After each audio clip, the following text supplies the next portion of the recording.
It's a calming force on the California coast, but the mighty Pacific is nothing to turn your back on. But last year it came all the way to here. Raina Sharkey's daughter lives along this stretch of sand in Seal Beach, where the frequent king tides and storms have forced the city to give them a winter wall of sand. I can see the ocean from here because of that hill there. It ruins your view of the ocean for half the year. It does.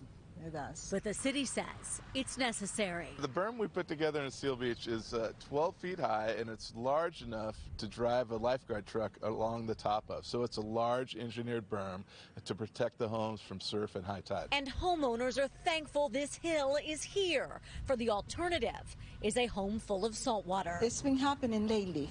And you know, the change of climate is responsible for things like that. The man has destroyed the earth.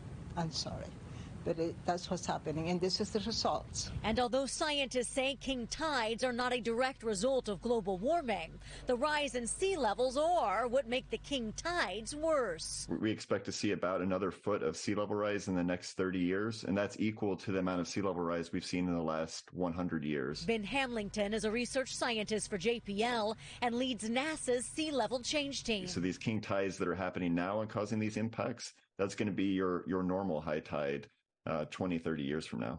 Really? And that's just because of the rising sea level? And we're moving into eventually a new normal as sea levels continue to increase. And that's why the California Coastal Commission is asking for photos of the coast when a king tide rolls in.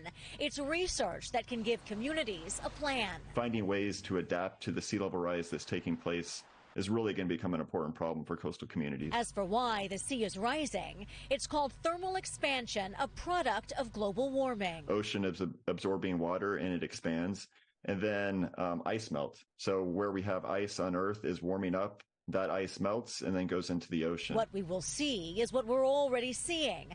Higher waves, flooding in low-lying areas, washed away roads, and coastal erosion. There's a lot of the California coastline that's exposed and at risk to coastal erosion. And as the sea kind of gets further into the land. Something some beachgoers admit is scary. I think if I had a house right on the beach, I would be thinking about it, yeah. But those who live here understand the risks and say the access to one of Mother Nature's most magnificent gifts is worth it.